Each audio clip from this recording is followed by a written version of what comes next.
The questions in this test are developed using the contents from the Power to Arrest Training Manual for Security Guards for the State of California, USA. In this video, we will show a question followed by a number of possible answers.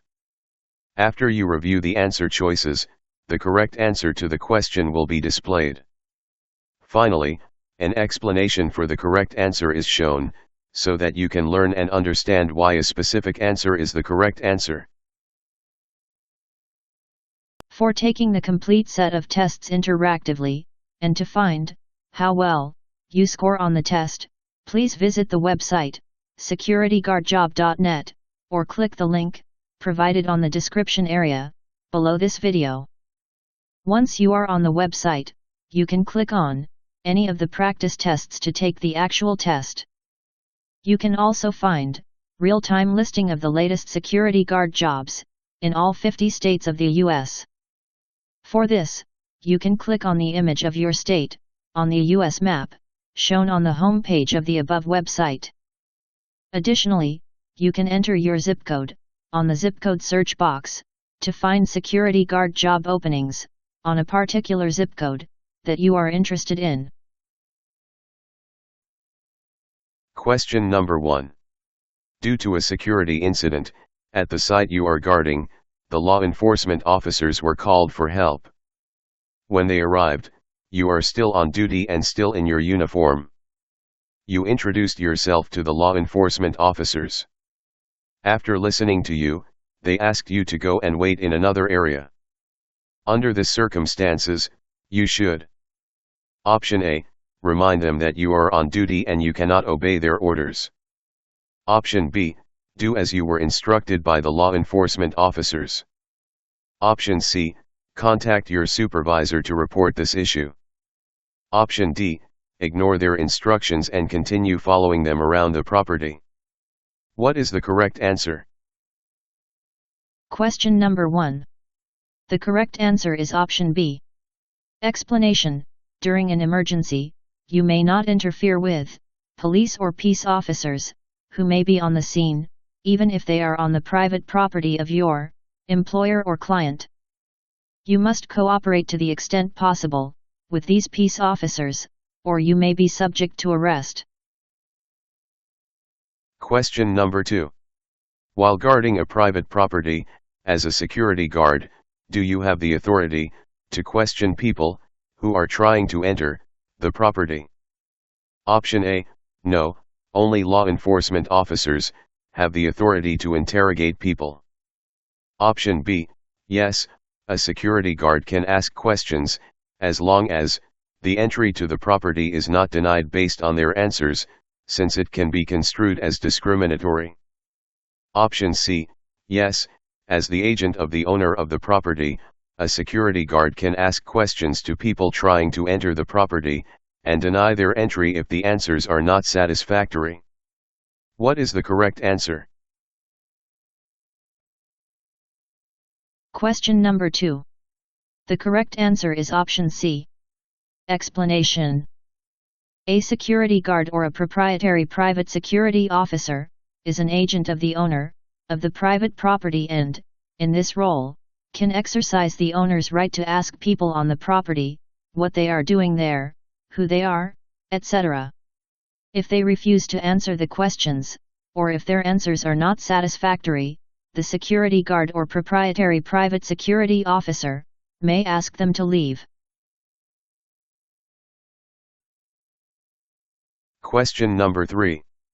You are guarding the premises of a company, which require all employees to wear their identity badges while they are on the company property.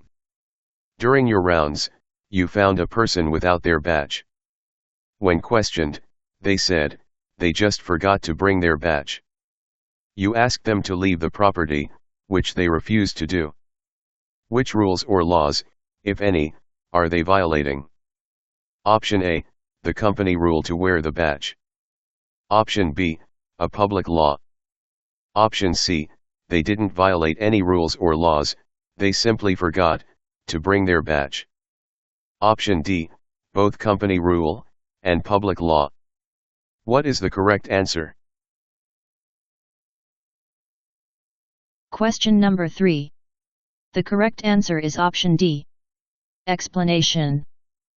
The owner of property has the right to establish certain rules on his property that may not be a part of the penal code. If the employee is asked to leave and refuses, he may be arrested for violating the public law against trespassing. By coming to work without the badge, the employee is violating the company rule. By refusing to leave the property after they were asked to leave, they are violating the public law against trespassing or unauthorized entry. Question number 4.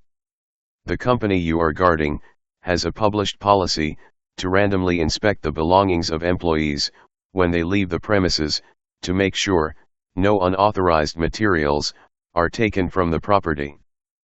When you do these inspections, you blank. Option A should ensure that employees are not secretly hiding anything in their belongings by personally opening and inspecting their bags by yourself. Option B should always get the employee's permission and cooperation while inspecting. Option C shouldn't open employees' belongings, instead you should ask them to open and show the contents to you for inspection. Option D, both options B and C are correct. What is the correct answer? Question number 4. The correct answer is option D. Explanation. As a security guard or proprietary private security officer, your employer may enlist your assistance in conducting inspections of employees. This is not a search. Always make sure the employer has notified the employees first. When you want to look inside a lunch pail, purse, or tote bag, ask the employee to open it up for you to look inside. If you can't see the contents because something is in the way, ask the employee to remove the obstruction. If the employee tries to hand the item to you, politely refuse. Never touch the employee or handle the employee's property. Question number 5. If a security guard or security officer makes an arrest, the arrested party can potentially file a lawsuit against the security guard or officer for blank. Option A, civil liability only. Option B, criminal liability only. Option C, both civil and criminal liability. Option D, none of the above, as long as the security guard has a valid security guard license or guard card, the security guard can make authorized arrests. What is the correct answer? Question number 5. The correct answer is option C. Explanation. A security guard or proprietary private security officer has the same power to arrest as any other private person. However, because the security officer wears a uniform and badge, this can lead to misunderstanding and abuse. As a security guard or proprietary private security officer, you should work primarily in a preventive role.